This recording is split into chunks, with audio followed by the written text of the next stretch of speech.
All right, derivative notation. Last thing we're going to look at in this set of notes here. And basically we have seen the notation f prime of x for derivatives. That's what you've been working with, seen that a lot, but there are other notations for it that you should be aware of. You might see df dx. So this basically says it's derivative of the function f with respect to changes in x. And sometimes, knowing that f functions are often y values, we could also think of that as dy dx. A change in y relative to changes in x. And you could think of this as a y prime instead of f prime. Or you could say, oh, we're going to take the derivative with respect to x of f of x, like that. You might even have capital D for derivative of f of x. And in future applications, this will make way more sense, but you might see something where there's a subscript with your x. So the derivative with respect to x of f of x.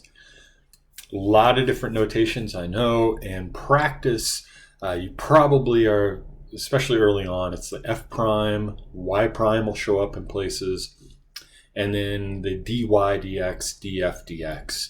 So I would say these right here are probably the most common ones that get used beyond the f prime. The others, they get used in certain places, but you don't see them as much, especially early.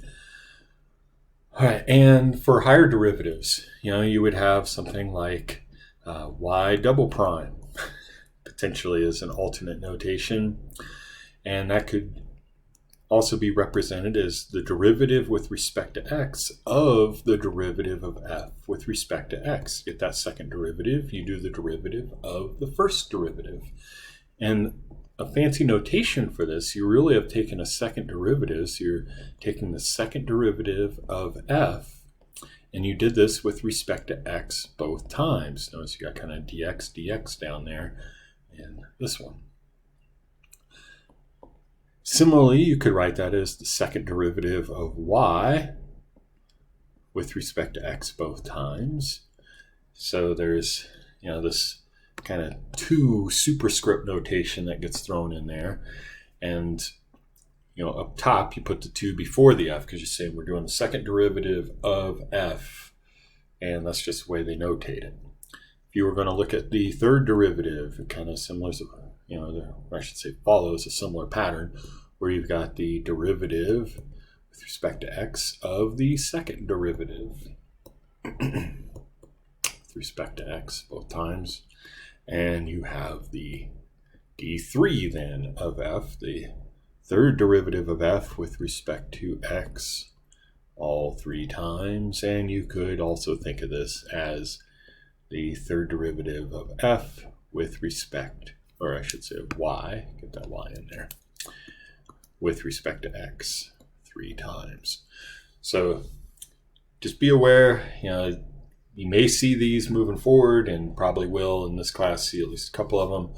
So I want you to be aware that they all are just different ways of notating the derivative depending on the context. There are reasons why they come in as opposed to just having that f prime of x notation, or f double prime or f triple prime.